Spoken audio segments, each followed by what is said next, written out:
Well, hello everyone.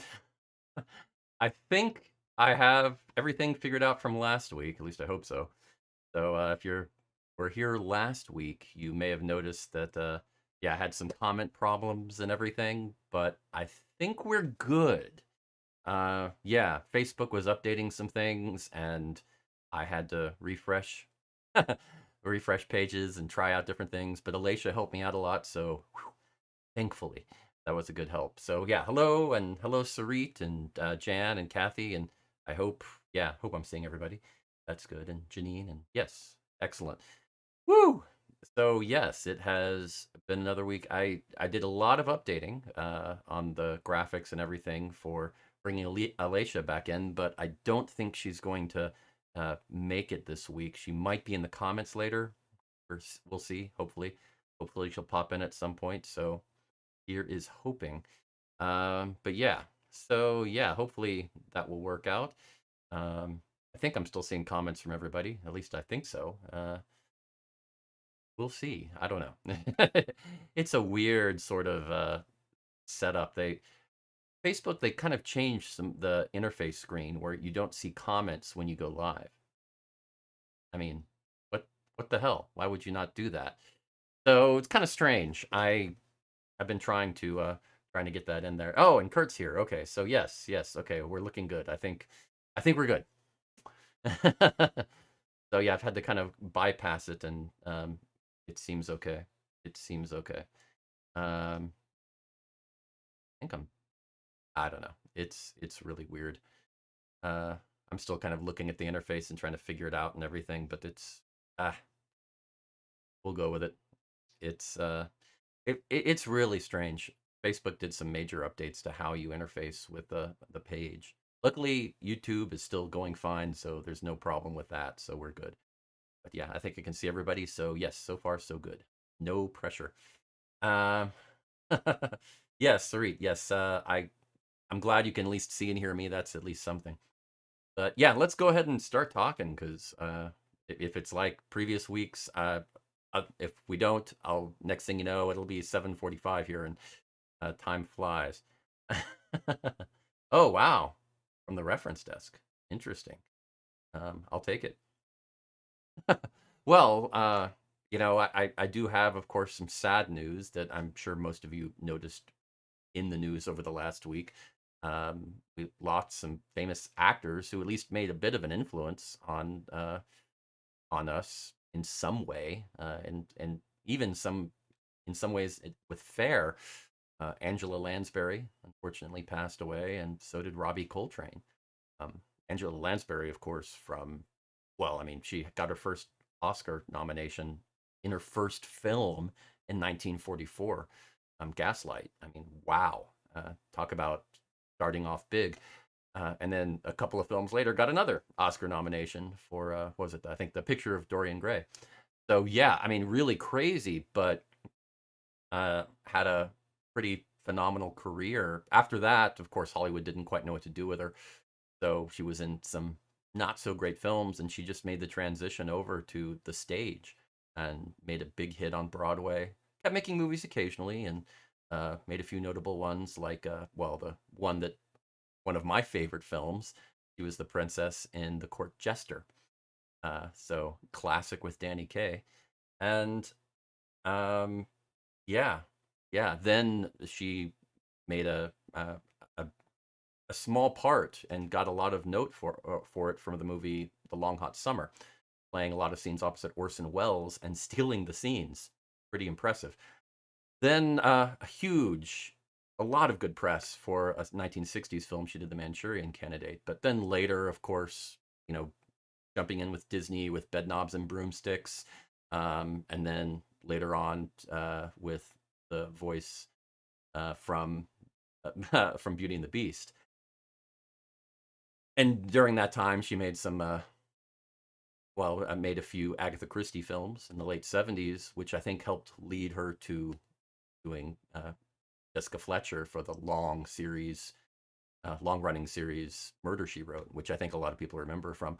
But yeah, just a phenomenal career, and it's so sorry to see her go. But of course, then also Robbie Coltrane, who we probably remember him mainly as Hagrid from the Harry Potter series. I mean, did such a phenomenal job. A brilliant comedian, and yeah, just a lot of films. I think I first noticed him back in an old film from around 1990, Nuns on the Run with Eric Idle.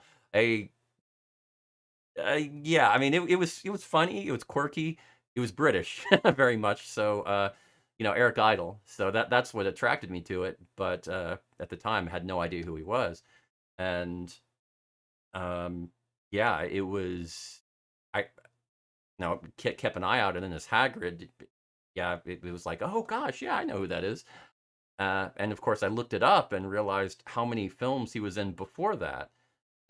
Like he was in, I didn't realize he was in the movie Krull as one of the prisoners in that. I was kind of like, wow. I mean, him and Liam Neeson and some people nobody knew at that time who was in that. But one of his early uh, throwaway roles was as no voice. I mean, he just was. He didn't have any speaking parts, but as a guy at the airport, handing bags to Flash Gordon in the movie Flash Gordon from 1980. Crazy, right? Um, yes, totally, totally. One raised for Hagrid, and yes, and a wonderful actress, Angela Lansbury. Um, Back a couple of decades ago, my father and I we put a list together of the remaining famous actors from the golden age of Hollywood, pre 1940 or around there. I think we kind of cut it off around 1945, the end of World War II, when the beginning of the end of the studio system. And, people who were famous at that point. And there weren't many left. And we made a short list of who was there. And, um, the yeah, this Angela Lansbury was just on there mainly because of the Oscar nomination for Gaslight in '44. And for a long time, I mean, the highlight of the list was Olivia de Havilland, the last surviving cast member of Gone with the Wind, but she died a couple of years ago at the age of 104. And the only person left on the list from that time is June Lockhart. Most people remember her from as the mother from the old Lost in Space television show, or before that, the old Lassie television show. But her first film was 1938, and her early films were all over the place. I mean, in the early 40s, I mean, she was doing a film with Gary Cooper, a film with Betty Davis, a film with Judy Garland. I mean, oh my God, she really she had a great start, but then she transitioned over to television. So yeah, I mean, she's the only one left from that golden age on our list. So I hope she sticks around for a while, because when she goes, that's the end of it, and it's kind of end of an era. So when that happens, I'll let you know, and you'll see a very sad Andrew. But for now, just something to think about for Angela Lansbury and Robbie Coltrane. So if you have any movies to check out of theirs, just maybe check out a classic Harry Potter, or watch The Court Jester, and give them a little thought and a nod, because uh, with all the entertainment they've provided for all of us over the years, that I yeah, they at least deserve a nod. Ah, oh yes, and here we go. Yes, there's Alicia. She jumped in, so she did make it. Good job. So yes, Alicia, I was just talking about the sad passing of Angela Lansbury and Robert Robbie Coltrane, and yeah, I told her about it the other day, and she was devastated too. Not a pleasant thought, but yeah, let's go ahead and talk about a little bit of some good news. I went ahead and wanted to do a couple of movie reviews. Now, I've talked on here about movies that are either history type themed, that are from the Renaissance or medieval times, and or apropos, whether you're talking about good comedies like The Princess Bride or something like that that really influenced Ren fairs. But they still do come out with new medieval and Renaissance movies, and I figured, well, there were a couple of medieval ones that had just come out or were in the process of coming out that I thought maybe yeah, maybe let's talk about that a little bit, because it might be something you'd be interested in. And so let's go ahead and just start, I guess, with one. Catherine Called Birdie uh, movie that came out this year, and I believe it's on Amazon Prime. You can watch it there. Yeah, Catherine Called Birdie is just yeah. It's based on a young adult book, an historical novel that's in diary format. So it's it for the movie version. They did a lot of voiceover, and it's set in 13th century England. Very odd for a young adult book to go that route. It was published in 1994 by Karen Cushman, and it was her first book, and it was well, first children's novel anyway, and huge. I mean, got won awards and a lot of press, and she continued writing children's books, but uh, really huge at the time, very influential on young adults at that time. Um, yes, yes, yes. And Janine just asked, yeah, the title sounds familiar. It is. So yeah. Oh, and read the book in the fifth grade. Nice.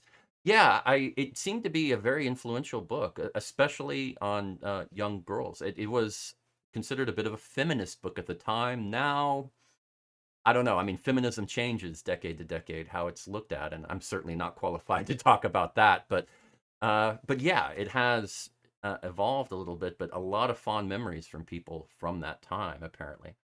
Um, and hello, Harvey. Hello, Zachary. Uh, but yeah, it was directed by Lena Dunham, and I know that Alacia had some issues with Lena Dunham. We talked about this a little bit, I think last week, and uh, yeah, it was, uh, or at least I talked with her about it. I don't remember if we talked about it on the show or not, but anyway, yeah, she was not crazy about Lena Dunham, and I just as an actress and producer. But she's interesting because she's a writer, director, producer, and actor. I mean, it's really weird to have all four. So you get a lot of writers, directors, and producers because a writer wants to keep creative control of their work. So they say, "Hey, I'll sell it to you as a studio if I get to direct." And if the studio thinks, "Well, they're good enough at directing, okay, let's do it. It's worth it," they'll do it. But to have them be a prolific actor as well um, is really weird because writers aren't normally actors and vice versa, or at least they shouldn't be. But it's interesting. Now, I will say if you're not crazy about her like Alacia was, or her brand of humor, I don't think you have to worry because this film is very different. She did change a few things, but it sticks pretty close to the book from what I've read, with a few major changes and key moments, but that's about it. And she got the blessing from the author to do all of that, so she approached it the right way. Um, it was released on September 23rd to a limited theatrical run, and it's been streaming since October 6th. But uh, okay, yeah, okay, okay, and that's fair, and that's fair. Um, but Alicia, I have to say that I try to separate those as much as I can because if I don't, there's a lot of movies I'm never going to watch again. I mean, Alfred Hitchcock was a horrible person in many ways. I mean, I let's just be honest here. But I love some of his movies, and I mean, if you just boycotted every movie that Harvey Weinstein had a hand in the '90s, you're taking away a lot of cult classic favorites. I mean, that he really didn't have much to do with as far as creating, other than just financing. But it's still, yeah. I mean, I try to separate that as much as I can. Um, and I will say that it seems like, at least for Lena Dunham, this was a passion project, which sometimes is a good thing, sometimes is a bad thing. So, yeah. Okay, don't think I mentioned it. Okay, then I talked to Alicia about it afterwards. But yeah, it's interesting. I this uh yeah, it's interesting. I will say that this movie was actually, pretty charming. And I was surprised. I mean, it's the standard sort of voiceover work where you have pauses in between different scenes where uh, Birdie will narrate and talk about things that are going on in her head or around her that she's trying to understand. And it worked. It worked because really what's going on is this whole movie, the time period in the book was considered very historically accurate at the time. And he was heralded for it. But in the movie, I think kind of too.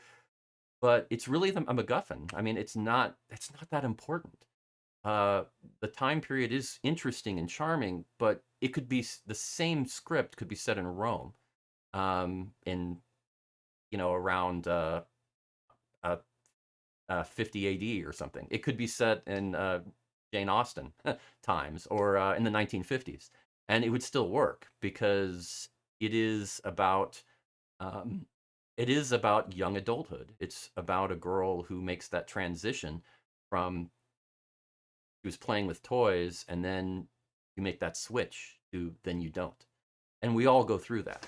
All kids do that. And so there's a lot relatable to what's going on in her mind, trying to understand what's going on around her, things that she ignored beforehand, and now she has to pay attention to. And they're universal truths in growing up and what you have to do. And it's quite fascinating. And now a lot of the burden of this movie is on the main actress's shoulders, Bella Ramsey, who plays Birdie, and she handles it really well. Brilliant, brilliant, brilliant actress. I mean, she just charming, engaging, quirky and goofy in a good way. It really works well. And if you like, if you're a Doctor Who fan, Billie Piper plays her mother, and then of course Andrew Scott plays her father, and they do a great job. Good supporting cast all around her. Good acting. Visuals were pretty, but not overwhelming. The colors, the outfits, the everything was done really well. Acting was very good. It was charming. The flow was good. It didn't drag. I really don't have much of a problem with it. I can see that some people might not be crazy about the subject matter, and some people might be put off by the time period, and that's going to happen. But in general, I think it's going to do very well. Now, the critics love it. They've all been pretty fair enough. Okay, somebody's a little biased. Um, but yeah, yeah, it was. It's actually a charming film, and I'd say give it a try. It's If you like the book, I think you'll like it. If you haven't read the book, I don't think it matters. It's just a charming kind of coming of age story about a girl who is precocious, uh, irreverent, and a thinker at a time when that was discouraged, and that's great. And it really is a charming, charming story. So I recommend it. Um, yeah, Catherine called Birdie. Check it out on Amazon Prime Video. Definitely a good one. So I recommend it. Something to check out. Another one. Okay, okay, we get it, Alicia. You're a fan. I understand. I understand. Fine. Okay. Okay. Whew. Okay. Another movie I'll throw out real quick. And after Catherine called Birdie is Medieval, and this is interesting in that it's a Czech Republic film. It's a Czech film that from what director Peter Jackel, probably not pronouncing that right, but yeah, he got funding from that, but they made an English language version of it. So I mean, it's all British actors, Australian, American, German. I mean, they really went out and got a good group of actors, and it's in English, so it's kind of interesting. It's the most expensive Czech film ever made. So yeah, kind of interesting. It's about the life of Jan Žižka, who was a medieval Bohemian military commander who never lost a battle. He's like the folk hero of the Czech Republic. He's the William Wallace of the Czech Republic, is a good way to look at it. and a very interesting route for yes, I know, and they did a good job casting because honestly, it's, you recognize several of the faces. You may not know their names, but you'll recognize them, and they all do a great job. And of course, Michael Caine, you'll know. And I originally, when I saw it, I was like, okay, he's going to be in there for 5 minutes, and that's it. It's going to be it's an overglorified walk-on cameo thing, and they're just using him as name recognition, and that sucks. I hope it's not that bad. And it wasn't. He was actually in a good percentage of the film. At regular key points and played a relevant role. So yeah, I think they did a good job with that. Um, Now with this, it's yeah, I this is one of those things where I'm not sure how much of this is a cultural difference in storytelling or if it's just a lost opportunity. And the script is good. I mean, it's actually pretty good. The fight scenes, like you would expect from a director who it was an Olympic athlete and a stuntman for a while. Um, yeah, were very well choreographed. Some stuff I'd never seen before. Great fight scenes and all of that. Maybe a little over the top on gore, but not too bad. Um, yeah, I think the biggest problem was it's not a bad film. It's pretty good. He tells the story of him, this famous historical figure, before he was famous, when there's not much known about him. So it's pretty much historical fiction, to be honest. They had a lot of flexibility on what they said, and it's a good story. But the visuals kind of left me lacking. I mean, there were a lot of it was filmed in the Czech Republic with some beautiful forests, castles, mountains, all of this great stuff. And there were a lot of spots that, drone overfly of a castle, and it felt almost like stock footage. It really had no artistic merit. I was surprised. I I think about a movie like the old Last of the Mohicans, Daniel Day-Lewis, where visually, I mean, oh my God, it was gorgeous, and this could have been that. Really, it really could have gone there, but it wasn't. Visually, it just didn't grab me. I it I think he just doesn't have that artistic vision. And the cinematography generally was great because it was well lit. The colors, the look was fine. I had no problems with it. But I think that's the weakness. And the editing, some of it was a little quick and harsh. And I think they could have done a better job. I mean, the fight scenes were edited perfectly. The rest, the flow was not great. So I'd say it's a good film if you like that kind of thing, if you like the fighting and battles, and it is there's some dark topics in there, definitely. But yeah, it's you have to be in that mood. So an interesting film, but a maybe is how I'd give you that. But definitely interesting subject matter, one that you not many people know about outside of I think Europe. So uh, an interesting historical figure. Uh, Here under the king of when Wenceslas the Fourth, and yes, not that King Wenceslas. That was the first. This is the fourth, but still same area, Bohemia. So yes, right, right. I think that there are a plenty of really good books about about him. So it might be better. But of course, that's the problem. Not much is really. And this is one of the reasons why he tackled this because there were already some movies, some very good from decades ago about his later life, but nothing about his early life because not much is known. So I applaud him for what he did, but yeah, I just think it was a bit of a missed opportunity. God, no, no, no, no, no, no, no, no, no. Okay, this is where he is. I mean, this is where the visuals of like John Ford and all of that is. Oh my God, that awesome. Where the visuals are one of the main characters who are always in every scene, and they almost overshadow. They steal every scene. That's the visuals right there. Um, This is kind of where Peter Jackal was, somewhere around here. It's like um yeah, I mean he did an okay job. Some scenes were it was the editing and everything. The fight scenes were all done really well. Great job. So if you like fight scenes, I normally don't like shaky cam stuff. This one was a slight shaky cam, not over the top. It worked.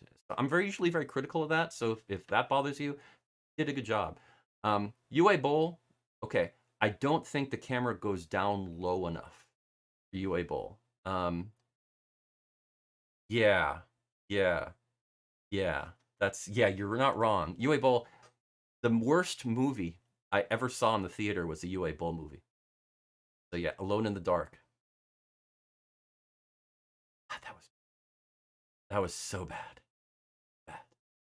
Yeah. Anyway, okay. So now, now we've got that straight. That's important. That's important information. Yeah. Yeah, yeah. So let's jump on and go over to the fairs real quick before I lose myself here in a in a nightmare of UA Bowl flashbacks. But yes, right, right. Moving on. Okay, let's see. Um, wow, let's go over to the fair map, and it's an interesting grouping of fairs. A lot of East Coast stuff, little Central, and yeah, we're still kind of in that weird fall node of what's going on. A lot of fairs are ending, and a few are starting up. So let's check it out. Always interesting. Okay, right. Here we go. Um, okay. So yeah, let's see. Starting off, we have in our sorry, but now we're going ahead and doing the laser pointer. So this is the pet friendly version. So prepare yourselves for clawing at the screen. We start off with King Richard's Fair in Carver, Massachusetts. It's the last weekend, the fantasy finale. So yes, always fun there. Then jumping over to Connecticut, the Shakespeare Renaissance Festival. It's only on Sunday in Stratford, Connecticut. So yeah, kind of interesting. Little Shakespeare Fest. I'd like to see that. Then over on Pennsylvania, the Pennsylvania Renaissance Fair that seems to last forever because it is one of the longest running fairs in Manheim, Pennsylvania. 2 weekends left. The theme is Halloween Days and Spooky Nights 2, Night of the Living Dead. Wow, that's a mouthful for a theme, but okay, that's what they went with. Then we jump down or over to the Ohio Renaissance Festival. Waynesville, Ohio, 2 weekends left, and the theme is Feast of Fools. Uh, then we go over to Maryland and the Maryland Renaissance Festival in Annapolis, the last weekend, no theme. Uh, then a Flutterby Fairy Festival in Winchester, Virginia, only on Saturday. So that's kind of interesting. Then going down, we have the Carolina Renaissance Festival. Still 5 weekends left there in Huntersville, North Carolina. It's Celtic Music Weekend. Always one of my favorites, but I might be biased. Going over to Alabama, the Alabama Renaissance Fair in Florence, Alabama. 1 weekend only. It always has been 1 weekend only, but it's been going on for a long time, but a fun little fair. So nice setup. Then, of course, we have the Triumvirate in Missouri. So we'll start with the St. Louis Renaissance Fair in Wentzville, Missouri. It's the last weekend, and Enchanted Halloween is the theme. Then we have Central Missouri Renaissance Festival in Kingdom City, Missouri, 1 weekend only. And then also 1 weekend only down in the southwest corner, Dragon Fest Renaissance Fair in Mount Vernon, Missouri. So a lot of fair going on at the same time in Missouri. They do love their fairs there. Jumping down to Texas, we have the Texas Renaissance Festival in Todd Mission, Texas. Still 6 weekends left, and the theme is Pirate Adventure. Always one of the largest fairs in the country, and yeah, a much loved one. Then going over to the Northern California Renaissance Fair in Hollister, California. It's the last weekend, so we may not see much from California next week. Um, the theme is Halloween Fantasy. So yes, that is what we have. Uh, oh, really? That's interesting. Okay. Huh. That's cool. Yeah. Okay. I did not know that. Um, that should be a lot of fun. Yeah. There was also another one on the list that Alicia gave me called Ishtar Fest, and that's over in New Jersey. And it's an interesting one. It's one weekend, Friday to Sunday, and it's called a Babylonian fair. When I looked it up, I don't know. I thought it was kind of cool to have something like that, but I realized it's not exactly an historical fair. It's a pagan festival.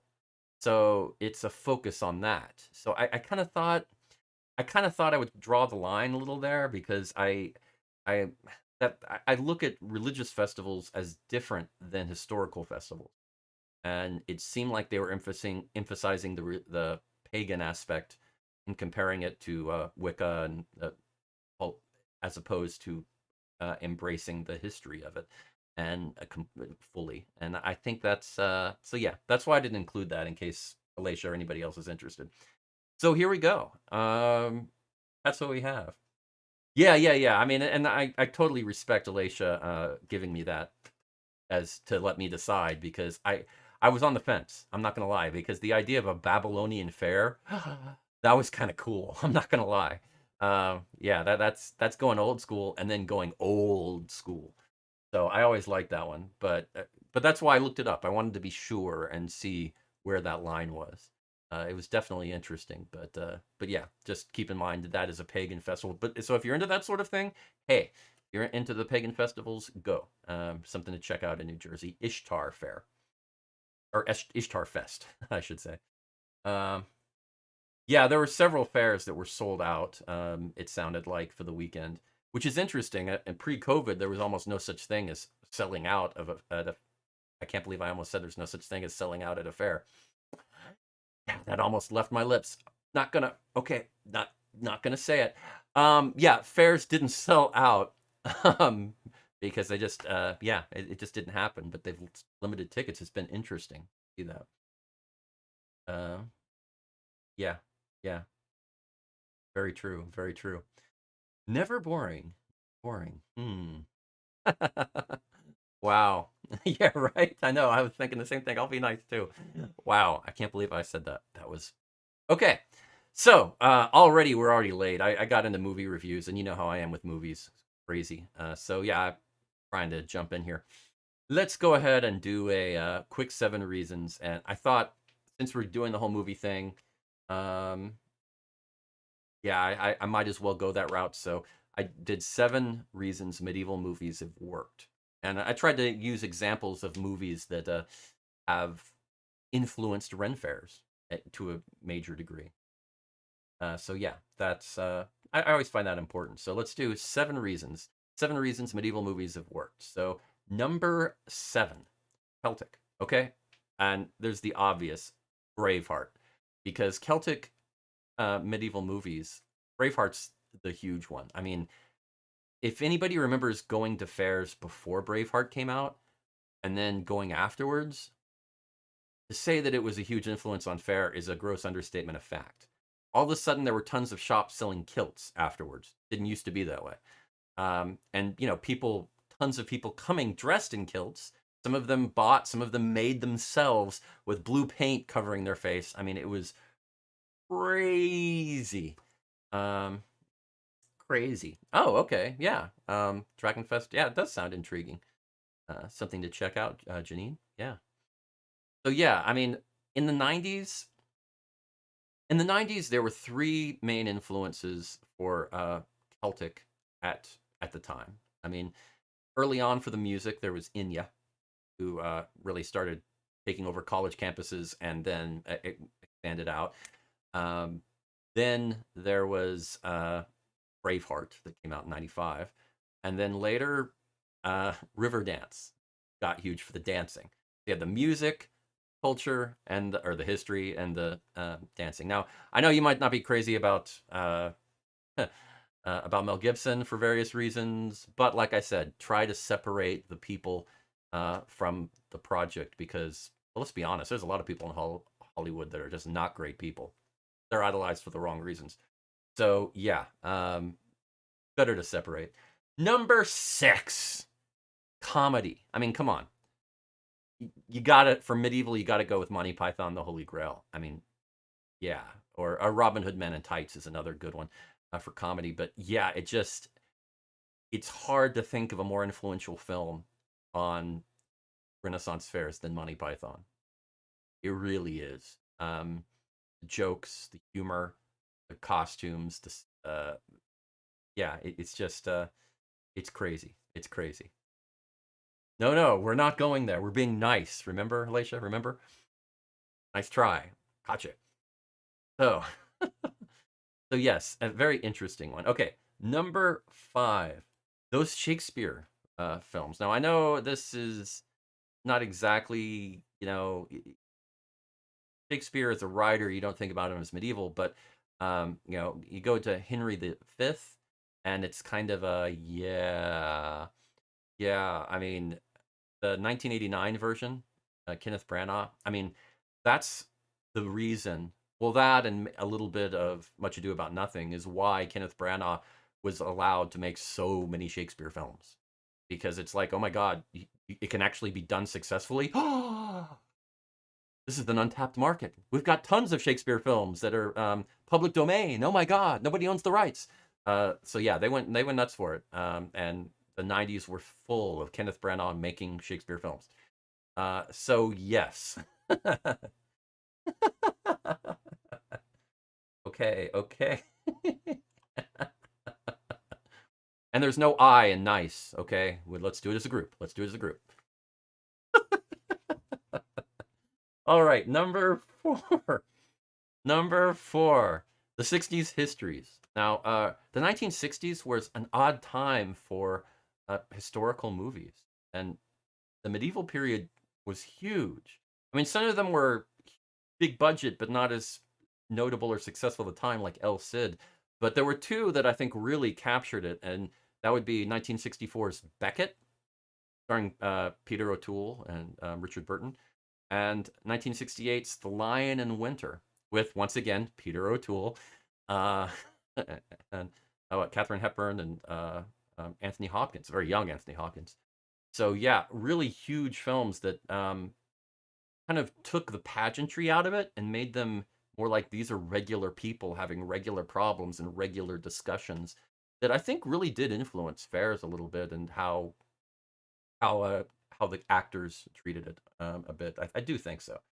Um, uh, you're right. You're right. And of course, it just like like people look at the 1950s, or they look at the turn of the century, 1910s. Um, that they put rose-colored glasses on. They idealize it. They think that that was a brilliant, great time, and life was a lot better, and things cost less, and and the government could be trusted, and yeah, it's not true at all. I mean, it's always been really, the older I get, the more I realize times haven't changed at all. It's always been this way. Depressing, but a good thing to learn. Number 3, and that's the Robin Hood stuff. Because yeah, I mean, Robin Hood, huge influence at Ren Fair, and very medieval. So you get it. I mean, it's stories, but still. And of course, you get. I think the two that were the most influential Robin Hoods for fairs were probably The Adventures of Robin Hood from 1938, the Errol Flynn, Olivia de Havilland movies, um, and also, yeah, the Robin Hood Prince of Thieves from 1991. Yeah, I know, I know, I know. People have some issues with that film these days, but it was huge at the time. People loved it. The music, the cinematography, the look. I mean, it was, um, yeah. Okay, yes. Yeah. Oh, I mean, yes, it's changed a little bit, but I mean, I still think women are treated horribly these days. So yeah, is it better? Sure. Is it fixed? No. So that's my take, of course, from a very not objective place, admittedly. Um, yeah, yeah. Yeah, Kathy, thank you. It surprised me when I heard people really ripping on the Robin Hood Prince of Thieves. because of how popular it was at the time, and I thought still was. But I get it's yeah, maybe it doesn't hold up as well these days. It is a little cheesy, and but the casting choices were quite interesting and diverse. Uh, oh, I totally agree with that. I mean, that's always the way. Very, very timeless. I do have a sister. I do. This is an actual true thing. I actually do have a sister and an older sister who taught me a lot because she was a very strong influence. And I will say that, and I can honestly say that I would not be doing what I'm doing now. I would never have gone to Ren Fair. I would not be playing the music I play at the very least. I wouldn't be as well read if it wasn't for my sister. She was a huge influence on me. I'm sure she doesn't realize it, but an enormous influence on me, at the very least, for making me feel horribly inadequate intellectually throughout most of my life. I mean, she was so was and so is so well read that it really forced me to up my game. Very, very true. I have a mom as well. Yeah, right. Coincidence. I love it. I love it. I love it. And I'm friends with women. I even consider Alicia one of my friends. I've heard rumor that she considers me a friend too. I mean, I'm hopeful. I'm hopeful. We'll see how Christmas treats me. But yeah, we'll see. Okay, number two. Number two. Um, the book adaptation. And that's an interesting one because some really good book adaptations. Now, I thought about it, and there are several examples, but I decided to go with The Name of the Rose from 1986, the Umberto Eco book about the medieval monastery, with the oddest cast selection. I mean, you're throwing in Sean Connery in the lead role as a monk. I mean, wow. You go from James Bond to Monk. That was at the time. This was back in '86, so that was a bit of a thing to wrap people's heads around, and he did a great job. A young Christian Slater who nobody knew who he was at that point. So it was good casting, really good. Um,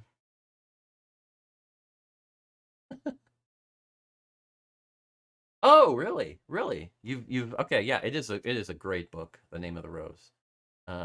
Really quite brilliant. And I think they did a good job with the movie too. So if you haven't seen it, Jan, I recommend it. It's surprisingly good. A little dark, but I mean, that's what the book's about. Um oh yeah, yeah. I mean, and that's always been interesting. Some of the original ballads of Robin Hood that some of them are really cool and some of them have really weird meter. I'm not gonna lie, in my experience, but yes, yes, it is a lot of interesting material, and I think that's one of the reasons Robin Hood has survived as a folk hero for so long because um, decade after decade, century after century, stories kept being told about him, and it was just an interesting figure that spoke to people at various times. So really, really good, really good. And the number one, and this is going to surprise a few people, modern music. Now, one of the things I didn't really say earlier in the film review about Catherine Called Birdie is they use modern music in there at regular intervals, at points during a little montage of things going on, and I think the goal is to set that as make it sort of timeless, where this could be happening now, make it more relatable. They've done it with several films. I mean, I think most recently would be the one that comes to mind is Marie Antoinette, the Sofia Coppola film with Kirsten Dunst. Didn't do so well, and I think there were definitely some missteps with that film, although it was visually stunning. The music, modern music in in Versailles was kind of an interesting take. But this other one was hugely influential uh, on Ren Fairs, and that's A Knight's Tale from 2001. And yeah, they used modern music and mixed it with traditional, and it was done really well. Huh, there were several bits in there. The jousting with the "We Will Rock You" at the beginning was, I mean, for those of you who remember fairs in the early 2000s, how many years after did you see people at jousts do that in the stands? At least two or three for me. I mean, it was crazy, crazy.